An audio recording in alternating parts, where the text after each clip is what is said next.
All right. Well, we had another good day. Both sides. We're out here. We changed this week up a little bit. We have a little bit more of a couple practices that are, times in practice here where we're going against the defense has some carded periods, offense has carded periods. So there might be some plays where you think somebody makes a bad throw or a bad read, but some of this stuff is carded so the guys can make some plays and get some looks on different teams. But the guys are doing really well. They're improving each and every day. We're working through some situational football, and which is important and is going to win us games as we go here. And they understand that, and it's to their credit. So we just keep improving every day, and got 2 more days ahead of us here. Good to see Allen Robinson out there, and how do you look?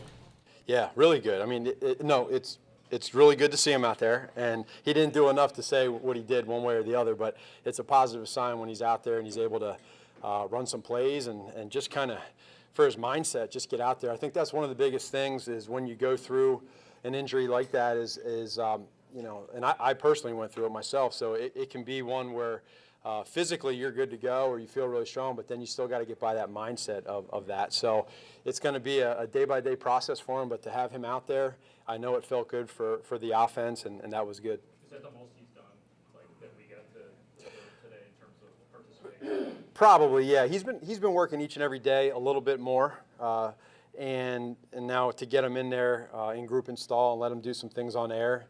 I'm sure it was just funny, felt a little bit different for him just to catch a ball from 10. So that's one step in the right direction. What do you think next week? Any chance of team stuff with him for the final mini camp? Or is that Probably not. We're just not there yet. Again, I said it last week. There's no need to rush the kid. He's going in the right direction right now. No reason for us right now to do anything more than just let him continue to be positive, go at his own pace when he feels good, and then when we get to training camp, be ready to go. Was Eddie Goldman out there today? Yeah, he was, and then he had a little. He had some things with the heat, but he's fine. Nothing major at all. He's fine. What are your impressions of Jordan Howard as a player so far, as a player and a person? Yeah, so as a player, it's hard because this is really essentially a passing camp, these OTAs. So until you get the pads on and you can see really how much he's going to get the ball, there's just so many. It's probably, the ratio is probably 4-to-1 right now of pass to run in practice. So he's not getting a whole lot of reps with the ball in his hands, but he's really one of the sharpest guys on the team in regards to knowing his assignments, and he's always I'll pick on him now and then in the meeting room, and he always has the right answer. So I think he's everything that I thought he was, and again, when we get to training camp, put the pads on, that's what I'm looking forward to. Matt, Howard looks like the kind of guy who can handle a lot of work, but in your offense, is there room for a bell cow type of running back? I mean, is that even part of your belief, that a guy can be the sole back, a heavy load? So he's proven that he's done that. So that's for sure he can do that. In this offense, I think it's more game specific as to whether or not you need that. Again, you want to be able to have multi-dimensional backs, meaning a guy that can run the football and maybe his strength is running and not a route runner, or you have a guy that's vice versa. When you have a multitude of guys that can do those things, one of the things I believe in is trying to really hone in on what their weaknesses are or what we perceive their weaknesses to be for each player, and then try to really work on that right now in the off season. And we all know he can run the football, so he fits well in this offense. Matt, obviously your focus on offense is putting the scheme in. What's the focus on defense right now, especially for the veterans who've been with it for a while? Just for these guys, any new players, which there's not many, but any new players that fit a specific role within the defense. And then I don't really know how much. I mean, obviously Vic's going to have some different things on defense that he wants to experiment and play with, and he'll use again the strengths that he sees with each player. But for these guys, for our guys on defense, I think it's really for them, for confidence-wise, to be able to go out there and just do their assignments one play at a time, and continue to just keep building on something special that they've really done the last couple of years. Matt, is Leonard Floyd doing more, and is he on pace to be 100% for camp? He is. He's doing more each day. He's very similar to Allen, and he's doing a little bit more than Allen right now, but he's happy with his progress. We're happy with his progress. And again, those are two important roles on this team that we feel really good that by training camp we'll be rocking and rolling. How's Floyd moving? Good. Out there? Yeah, he's doing well.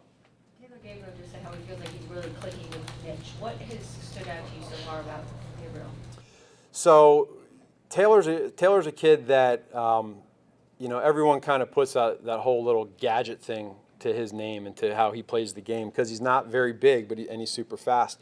But he's a wide receiver that is learning each and every day how to play wide receiver in this offense. Now, with that said, he's able to do a lot of the things that we've done in the past and with jet motions and get the ball to him quick on screens and some of the RPO stuff. But for him, what I'm happy with what he's done so far is he's taken to the teaching that we're giving him. This isn't something where he's coming in and just trying to do his own thing at all. He's coming in here and he's listening to how we're teaching, and he's trying to get better every day. I don't know if as a head coach you would rather have your imprint on the other side of the ball, but are you seeing already a benefit of just kind of letting Vic run his own show? And is that better that way with the disparity in your experiences? He's got great experience and you're not so much on defense to have it that way.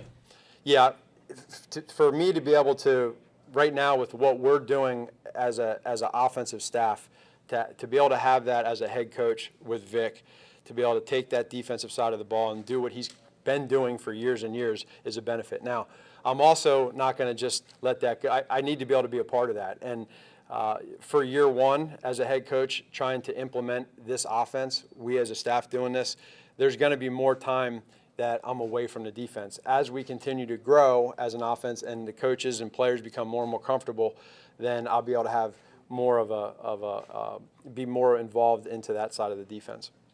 With Allen Robinson, when he gets the full green light, what are you most eager to assess in his skill set in this offense? Well, he's a guy that he's well-rounded in the fact that he's a big receiver that can run every route that's out there, and especially in this offense, he can do that. Then you get him in the red zone, he's a guy that can go up and win 50-50 balls. And the one thing that stood out to me breaking him down as a player with Jacksonville was for someone his size, I thought he was really good at beating press, which you will see normally with bigger guys, and I thought he does a really good job at that. So he'll continue to keep learning from Coach Furry on some of the techniques that we have and we use. But he's just his route running, his hands, and just his physical size. With mottos like BU and different emphasis on individuality within this team, it's something that you don't see a lot in the NFL world. How do you see that benefiting the team concept, and what do you hope that it brings out from your group? Well, my biggest thing when we say that as a organization, and it's funny because you are hearing guys say that now, and hey, just be you, and it's important because when you get into these roles and these specific positions on offense, defense, and special teams, there's a bunch of different personalities, and there's quiet guys and there's guys that are loud, and I just hate to pull back from any of that. I want guys to just be real, be themselves, and typically when you do that, when good things happen, then the guys that are vocal leaders will keep cool heads prevailed, and no one will get too high, no one will get too low. So it's just, again, I don't want to beat it down with what it is, but I want to keep it simple, and it's just be you and let your personality show. Since you talked about route running before, is Kevin White running all the routes you want him to run in the offense? He is. He's working hard at it, and he's somebody that you'll see stay after practice and get in those extra reps. If it's a route that he didn't have the correct footwork on, maybe he was 2 steps off on a 7-step route. He took 5 steps, so he's going to go back out there and do it with 7 steps the right way. Maybe he dropped the football. So he's committed. He's dedicated. He wants to be a really good wide receiver. And when you have somebody that has that want, we as coaches need to give him every opportunity to succeed. You've seen the improvement just in the last month with his route? I have, yeah. Yeah. Because of their size, is it difficult to envision McCone and Gabriel on the field together, no issue, or are there potential advantages to them? What would you do? You want him on the field? Well, I'm talking about at the same time. Yeah, no, I'm with you. I think it's good. I could care less about size, and I just think that we put the best football players out there for that personnel grouping and for scheme and the play that we have. You can't live in it. You can't live with 3 huge receivers either, in my opinion. We like to be able to have some flexibility in what we do, and what that does is it forces the defense to they got to change up now a little bit on how they want to play defense with personnel-wise. Matt, what have you seen from Mitch in terms of like handling what he doesn't know right now? How is he handling that aspect of it? So what he's trying to do is understand how we as coaches want him to think. Right now, it's hey, let's test it downfield a little bit. And if you're going to make a mistake or make a poor throw, let's do it with an aggressive mentality. It's okay now to make mistakes. We learn from it, we get it on tape, and then we pull it back during the season, and we figure out why we made that mistake, and either we stay away from it or we improve it. But he's grown from the first day of OTAs till now. He's really grown within this offense, and there were some throws today that he made that we just talked about last night that he put on tape. And so now today in a half an hour when we're watching tape together as an offense, he's going to be able to see that, and that's growth.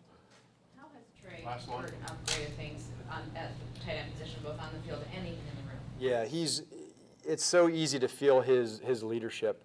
And it's not one that's a rah-rah, always hear him talking type leader. He just leads by example. And the guys, they see that and they feel that because of the team that he just came from and how he handled himself in Philadelphia. He's brought it here, and he's really smart, so he understands this offense and what to do, so there's not a lot of mistakes. And when guys see that you're a player that has had experience in the league and then experience in this offense, and you see when things are done the right way, it can be pretty fun. They grow. They really attach to that style of leadership. So it's been everything and more than we thought with Trey. Thanks, guys. Thank you, man. Thanks.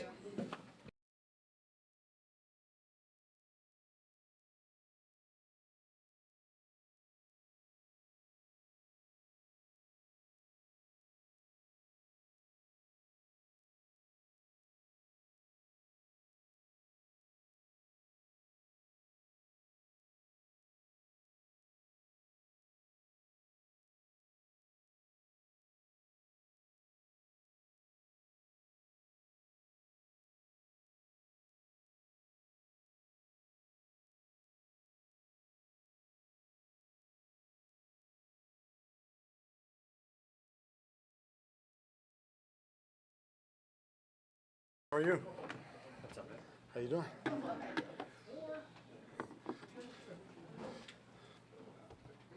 Hey. Good. How you doing? Well,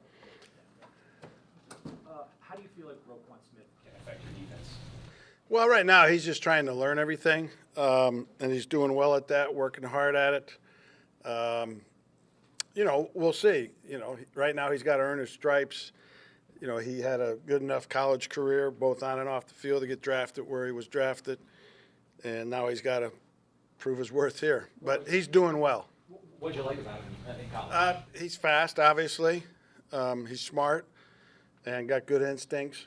So hopefully he'll be able to transfer all that to this level too. Was this the first time he was working with the first teamers today? No. Now we roll those guys a pretty fair amount. I think you're going to have a bunch of veterans back and playing for you for a year, 2, 3. What's your focus on? What are you trying to get out of them in these OTAs and mini camps? What's the best they can accomplish? To me, these are, I told the guys the analogy the other day. I gave them the history of training camp in the NFL where, there was no such thing as OTAs years ago. But years ago, there was 6 preseason games and 2-a-days for all that time. And then it went down to 4 preseason games and 2-a-days. And when I say 2-a-days, they were 2-a-days, several days in a row. And now we're to 1-a-days, as you guys know, with some legislated days off in there. These practices are those practices that we're missing that teams from the past have gotten. And we view them as very, very important. And our guys have had good focus. So we're working on the same stuff we always have. But to me, I try to tell them it's not an OTA practice. This is training camp for the guys of yesteryear without pads on, and try and get that point across. I'm sorry, as an extension of that, do you think you miss out on the lack of contact that you have compared to practice 10, 15, 20 years ago? There is some of that, I do believe. I think football is a game, like many games, that you have to get callous to. And, you know, it's like when we go out there the first day of training camp with pads on, whenever that first day of pads are, and guys are hitting a little bit, you know, you're going to be taken back and get mad that the guy just hit you too hard. Or like, hey, what are you doing? Because we've been doing these practices. But then by a week or two later, you're getting hit like that and you don't even realize it. You know, you got to get calloused. So I do believe, although you'll never be able to prove it objectively or quantify it one way or the other, I do believe it is a problem. Because your fourth year with the Bears defense, I know not all the same guys, whatever. But when you look back to where you were at this point of the season, you know, 3 years ago to now, what's the best way to express how much different it is? Assuming it's better, how far along you are? Well, in prior years, even last year, when you guys were asking me at this time or in training camp, hey, it's your third year here, you know, are you feeling continuity, et cetera? And my answer to you was no, if you remember, because we had a lot of changes from year to year. Year 1 to year 2, there was a lot of changes. Year 2 to year 3, there was changes. There's less changes this year, so I do feel more continuity, and that's helpful. But ultimately, we still have to go out and play good. But I do believe there is more of a carryover foundation than there has been even last year and obviously the year before that. How does that help you as someone that's calling plays? Does it allow you to call different types of plays, or does it have any effect on that at all? No, ultimately the players' talents and who we're going against will affect how you call the game. Go back to Roquan for a second. You know, his intangibles were lauded at Georgia. How can those transfer here? What's it going to take for him to have a similar type of impact among the team that he had there? I think the sooner he becomes efficient and proficient at doing his own job, then that will come. You know, you can't be a so-called leader or intangible breeding type of guy if you're not doing your own job as good as expected. So sooner he gets to that, the intangibles can happen. What's your overview of the outside linebacker position right now? Well, obviously, you know, Leonard just started practicing this week where we're allowing him to do some 7-on-7 drills. Expect him to be full speed and ready to go at training camp. We've got Lynch here, we've got Sam, and then we've got the 3 young guys that are working with them also. You know, so there is a little bit of question there of depth and depth quality, but we're confident that the guys we have there, somebody will surface to be the, 2 starters and the couple backups that we need. Can the pass rush be what you need it to be with that unit? We hope so. Time will tell. We think Leonard, when he's been healthy, has proven to be proficient enough. Think Lynch, he's had a checkered career, to say the least, but there has been some display of talent throughout his career at times. Hopefully we can get that to be more consistent. Sam Acho made some improvements last year in that area. And we'll see how Isaiah and these young guys come along. What did you see from Isaiah last year? Not a whole lot until, kind of towards the end of training camp, he started showing that he was understanding what to do and how to do it and what we want. At this time last year and most of training camp, he was lost, and you really couldn't tell how good he was because he really didn't know what to do and he was struggling. And then the light came on one day and a lot of it started making sense to him. And he's better off now than he was last year, obviously, at this point. But we'll see. He's still got to do it in game situation. He got spotted action last year late at one point in the year when we were down guys. That wasn't a good indication. He had a good late preseason game. So I don't know what we'll get. We'll see. Any thoughts on Kyle Pitts and what he may be able to do this year? It's early. I think it's too hard to give you a prediction there, an honest one, to be honest with you, rather than giving you a standard one. He's working hard to learn what to do, And he's shown some ability along the way. You know, we won't be able to tell until we get to playing some real ball. But, you know, I know you guys are all interested in the rookies, and understandably so, but I think some of the veterans have gotten better through this time too. And, you know, guys like Trevathan, you know, and you may ask why that. Well, last year he didn't do any of this stuff. He didn't do any OTAs. He hardly did any training camp, as you guys remember, didn't play in any preseason games. And to me, that set him back last year. And he was injured the year before a good bit. You know, this is the first time he's had a nice chunk of work. And I see improvement with him. I see improvement with Bush, a couple of the other DBs too. So there's guys that still have a long ways to go, and there's more we can get out of these guys. When you say you see the improvement, you just talk about being in the right spot?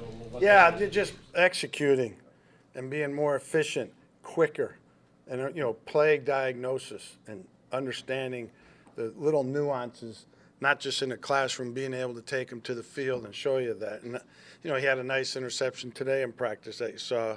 And, you know, so I'm encouraged by his improvement. When you talk about play diagnosis, Matt is bringing to the offensive side here these option concepts, which have started to expand their presence around the league. What type of challenges have you seen that create for defenses in the way this has caught on a little bit? It just, you know, the guys in pass coverage have to be slow to react to what looks like an obvious run, and they got to maintain the discipline of the pass coverage because basically they're running quick games with the running game. And it's been out there for a while. Green Bay's been running these types of plays for a long time, just not to the abundance that now more teams are doing it. And we've all seen where the quarterback gets the ball under center and throws it out real quick to a receiver because the DB's way off. Now they're just doing that out of the shotgun, but they're running routes with it, whereas under center you can't do that. You know, quick routes. So, you know, it's I don't want to say a problem, but it's something it's different and it's new, and you got to adjust to it. With Aaron Lynch, what have you kind of seen from Aaron so far? And then what's kind of, you mentioned the checkered pass, going back to when you had him in San Francisco to now. I mean, what's kind of that evaluation been like for you? How's it been? Yeah. It's been good. You know, hadn't been perfect by any means, but it's been good. I think he's in a good spot. Emotionally, mentally, you know, he's fired up, ready to go, take advantage of this opportunity. But he's got to be a more disciplined, be right guy, play after play after play, and not be inconsistent in that area. What do you like about his skill set? Well, he's got size, obviously. He's got length. He's got strength. And he's another one that, in his own way, has got very good instincts for the game. During his fourth year, where's Eddie Golden at? Where does he stack up with nose tackles and work with? I think as he stacks up with nose tackles, he's up there. I think he's another one that has gotten better and better through the whole process. You know, year one early this time, and even more so in training camp. You know, I didn't see a whole lot. And that year he got better and better. He's gotten better. And then year two was lost. I think he played 15% of the plays, and 5% of those he was playing hurt. So, and then last year I think he had a good season. You know, he's a good, solid player, and if he's going to be considered more than a good, solid player, this will be the year to show it and tell. Has Floyd's inactivity slowed his development at all this year, and is he still capable of taking another step? Who's that? Leonard Floyd. His inactivity earlier in the offseason, has that delayed his development at all? Well, it has. I think it delayed his development more last year when it happened, and he missed the last, 4 or 5 games it was. But it has. I mean, there's no way around that. You know, everybody needs as many reps in practice as they can get, and he's really anxious to do it. He's been begging the trainers and medical people to let him out there a little earlier, but I think he'll overcome it. With Matt having to give so much attention to the offense right now, how is that working relationship between the two of you, knowing he's eventually wanting to be more involved on that defensive side of the ball too? Well, it's been good. I don't see it changing. I think the lowering of the helmet rule, what's your impression on how that's going to affect the game and make any changes? I think it's a good rule. Anything for the safety of the game, I'm for.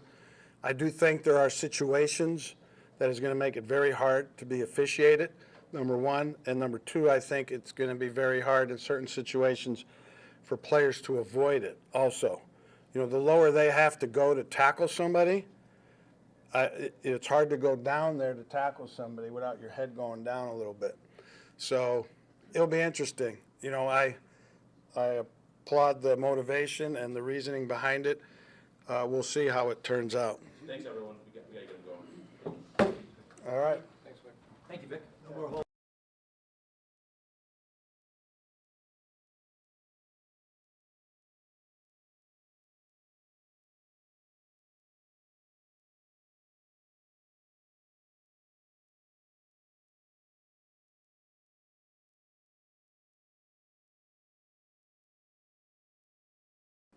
Coach Daber. Moment, we've all, Were you over under, Larry? now we're splitting up the transcription, so we don't all have to do it. Oh, split up the work. Exactly. Nice. See, but nice. everybody fights over you though. So. Oh, yes. All right, we're in OTAs. I'll let you go ahead and fire away. Your thoughts on that during the draft? Joel Yedwiniwe is being projected as a guy who can help you in a lot of different phases. What are your impressions of how he might? He's doing well, and I hate singling out one guy because they're all doing well, but I think that he's on track. A lot of the stuff obviously is new to him, so we're going through those growing pains, but I think he's on the right track to where he needs to get to for training camp, and then we'll see when we put the pads on. From a skill set standpoint, what do you feel like you can cultivate with him? He moves well, he's long, he's strong. His change of direction is good out in open space, so there's a lot of intangibles that we do like about him. So I think obviously as he's getting the schematic stuff down, the footwork, it's when we get the pads on in this next phase we'll be able to see really where he's at. What are your thoughts on the new kickoff rule, and how do you think the game will change? What will be the effect? I think it's really good what the league did. I think that, our community as special teams coaches got together and really formulated this plan. And number one, player safety is first and foremost. And obviously the statistics speak highly of, where the concussions are taking place on this play. But it's an exciting play. It sets field position. The game of football is about field position. You have to be able to set those things. And I think that the new parameters that we have in there are going to limit some of the high-speed collisions. At the same time, still have the dynamic part of the returners and setting field positions, having chances to score still going to be there. So I think it'll change a little bit, but in some ways it's still going to be the same. Do you think it's going to benefit the coverage team or the return team more? That's a tough question. I think that you can make arguments for both. The kickoff team's going to now move up to the 34-yard line, so technically they're not going to have that 5-yard run up. So in some ways you say, well, man, they're coming out slower. But at the same time, having 5 guys on each side, it doesn't confuse the kickoff return team of who they have. So guys running free and getting after the returner, I think, will be lessened. So I think time will tell. I still think you're going to see a lot of touchbacks early in the season. And then when you get to October, when the return season officially begins, I think you'll be able to get better answers. Does it change the type of player you look for on either side of that play, being the kickoff team or the kickoff return team, with the rule changes? I think that it will, but at the same time, I think what everyone has to understand is that there's only 46 guys still up on Sunday. So when you get into the numbers game, do I think it'll limit the really big people, the teams that are using defensive linemen and offensive linemen back in the area used to known as the wedge? I do think that will be limited, but with regards to what body types, I still think that's tough because there's only 46 guys up on Sunday. As far as returners go, with Taylor Gabriel out there doing some, and Anthony Miller added to Cohen and Jen, do you have some decisions to make in terms of narrowing it down? No, you always hope that you do, and you always hope that you have. I've always said I want to have a bunch of horses in the stable, and if a horse is down a little bit, then we go to the next one. But that's what we're trying to develop right now. It's too early to say, but I like where we're trending. Do you think that the world change, I know you said you applauded that you guys were able to get together and help make it. Do you think it was necessary? And when you look back at the last couple of years, some of the major rule changes in the sport have been special teams. Do you wonder whether they're singled out? Singled out, I don't know if I'd go that route. I would say this. Obviously, the game has changed. Players are bigger, stronger, and faster than what they were, 10 years ago, 20 years ago. You're talking about size and speed and space. And what we're trying to do is obviously by moving 8 guys within a certain area, what we call the setup zone, we're trying to limit those collisions and condensing things so that the high-speed collisions don't happen. With regards to, the special teams is always going to be vital to the game of football. I couldn't imagine turning on the television and saying, spot the ball at 25, and then just start playing football. You might as well just start. You could say, hey, let's play make it, take it. Special teams is always going to be setting field position, and you're going to need that. But it seems as though eliminating the kickoff is on the board at some point, hasn't it? I would disagree with your statement. It could be. They've talked about how if this doesn't, if concussions aren't lessened by this, they might consider it. I think things are always going to be considered because you're talking about player safety. And first and foremost, we always got to talk about player safety. That's the way it should be. And I think what we're doing, we're adapting special teams. I will say as special teams coaches, we always have to adapt. For us, rosters are always changing. We have to plug in new guys. The game is changing. And we're changing with it to make it a safer but yet dynamic play. Chris, what do you like about Cody Parkey? He's a true pro. He's striking the ball really well right now, and I just like where he's at mentally. And I'm excited about him for this season. We'll see how it goes. Are you guys gonna have a punting? Is there competition of punter? I think there's competition at all positions. Your play is your resume, and I always want guys. If there's another position guy in here competing with someone, then it's always a competition. Competition brings out the best in everyone. So, both of those guys, Patrick and Ryan, they're doing great, and they're right on track, and we'll see how things always play out. Chris, what do you value being a punter? Well, you value a lot of things. The leg strength, the switching the field, ball placement, getting the ball out on time, eliminating returners, and then the thing you can't forget about is just the holder. He's the main guy working with the kicker, which goes back to your question, how's Parkey doing? That's a direct result of how your holder's doing also. So, value a lot of things at that spot. Thanks, guys.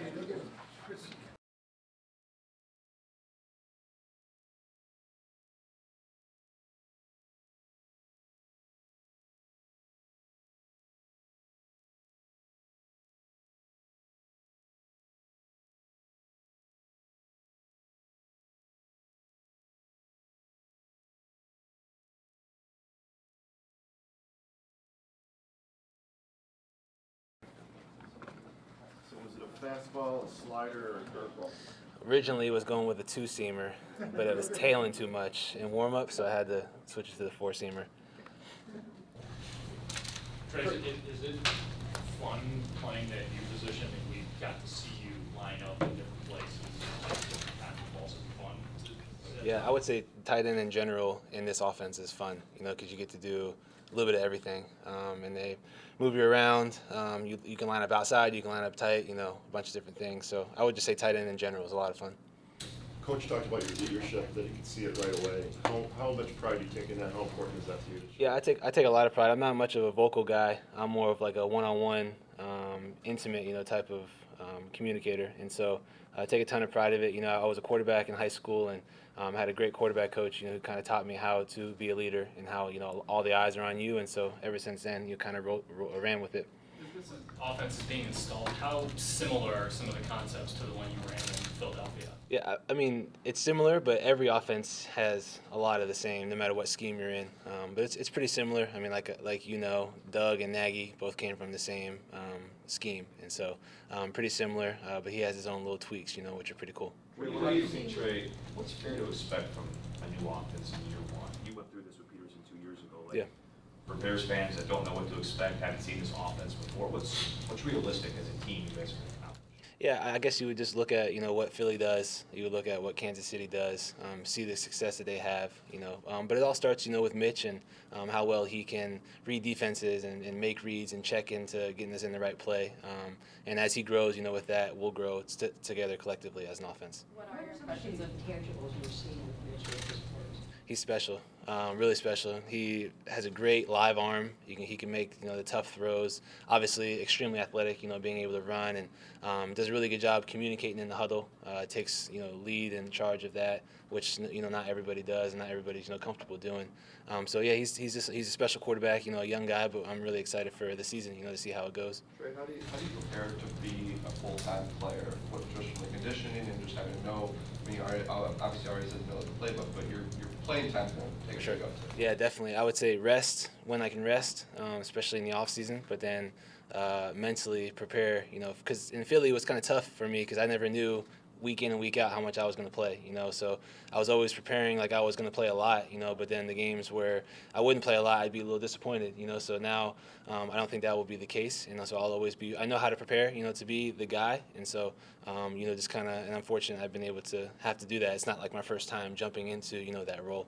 Going off that though, knowing how important the tight end position is to this offense and the contract that you got, do you feel more ownership, more responsibility to perform?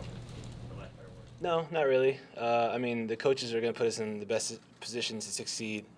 We have a really good room, tight end wise, with Adam and Dion and Dan and Ben, and Colin. So really happy I walked into this situation, with a really good group of guys, not just on the field but off the field. And we're going to do, the best we can every single week, just like you guys, expect us to. So you don't protect yourself looking at the numbers and the Kelsey. I want to win. No, I want to win. I don't really care about all those numbers. Trey, how would you compare the way Trubisky carries himself and the way he plays the game to the way Carson Wentz did? Yeah, I mean, really similar. Let me think. There's just so many similarities between both of them.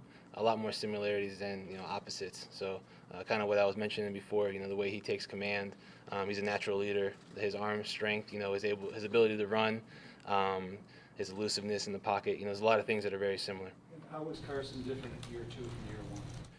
I think he was a lot different in the sense of it was a weird situation for him. Him being drafted, Bradford was the #1 guy, Chase was #2 guy, he was the 3rd guy. So he was just in a lot different situation than Mitch was, and he kind of had to literally overnight mature, and be the guy because they traded Sam, and I'm sure you've heard the whole story with all that. So he just was in a different situation, and I love the way that they just threw Mitch out there last year, and he kind of had to fight, not really understanding what to expect in the NFL. So he did a great job, and looking forward to this year. Yeah, in your time here, I don't. What has struck you most about Matt Nagy as a head coach and what? Yeah, I tell everybody this. He's a rock star, man. Like, he is somebody that is just so cool to hang out with. You can approach him in the lunchroom. You can go to his office and hang out with him and talk and have a conversation with him. He's just really approachable. And not every head coach is like that. And so it kind of gives us as a player just more comfort and more trust and respect, for a guy like that. What has struck you about his offensive mind and the things that? He's always thinking about what to do next. If the defense stops us on a play, oh, well, next time we're going to do this, or next time we're going to do that. So I really like that about him. And Mark does the same way. They're both really similar-minded guys, and they love football. So have you been lobbying for a version of the Philly special Of course. in those meetings? Of course. I'm hoping for 10-plus passes this year. That'd be great. Are you going to have to fight with Rick Cohen to get those passes? We'll talk about it. Trey, how have you seen the option concepts change defenses in your time in the league? They're unguardable. The RPOs. When we get to the line of scrimmage, able to check to certain plays based on coverages. It's just you make it unguardable. And so, the old way of NFL, you line up and you run this play. No matter how many guys they have in the box, no matter what coverage it is, and so it's kind of evolving the game, and the defense of guys can never be right no matter what they do. Now, understanding what's required of a quarterback at this level, just from having been around Philly and played the position in the past yourself, what do you feel like that position needs to do well in order to execute these to the level you guys expect? Yeah, I would say the number one thing is make quick decisions, you know, because when we have the run plays and, you know, we check out of it, or we have a pass play and we check to it, or, you know, whatever, it all happens like that. You know, play clock's always counting down, you know, it never goes up. And so just be able to make fast and smart decisions is probably, and get the ball out, you know, and let your playmakers make plays. Trey, how would you describe the U position and what it brings to the offense? It's a hybrid position, you know. You can line up anywhere. You're a wide receiver and you're a tight end, you know, mixed in one. And so you got to be able to block. You got to be able to run routes with the best of them, you know, because sometimes when you're in 12 personnel and you're the U tight end, you have the nickel, you know, and the nickel is supposed to be the best cover guy or one of the best cover guys on the opposing team. So you got to be able to beat those guys up. And you got to be smart because you got to line up outside, got to line up inside, got to line up in the backfield, you know, things like that. So I love it, man, because you never know what's going to happen, you know, each play. How have you been able to judge, or how has Mitch learned this new language of this new offense? He's doing great, doing really good. There might have been maybe 1 or 2 times in the huddle, you know, where we had to reset it because he forgot the terminology. But I mean, dude, you'd be impressed with some of the how long some of the plays are, you know, and all the things he has to say. And like I said, all the things he has to check to and read and things like that. But he's doing a great job, you know, and I'm really excited for the season. How long did it take before you knew the language completely? Yeah, I think the more you play, the more you have to learn it. You know, you're kind of forced to. So I would say, you know, after my first year, I felt really comfortable. So going into last year, I was, you know, extremely comfortable with everything and all the looks. But then you're always evolving and always changing and always adding new things to it as well. So you never really have a full grip on everything. Trey, you come into the season with a bigger role than you've ever had in the NFL. Do you look at that as pressure or opportunity, and why so? A lot more opportunity, a ton more. I mean, I've always looked at it like that. Like, dude, I get to play for a living, a game that I love, you know. And so, and this football is not everything. You know, my family is everything to me. My faith is everything to me. So football, you know, takes a back seat to those two things. So, I mean, my kids love me regardless if I drop 100 balls or I catch 100 balls, and my wife will still love me too. So, if you look at it, you know, in those lenses, then, you know, football is just a fun game. Thank you, Trey. Thanks, Trey.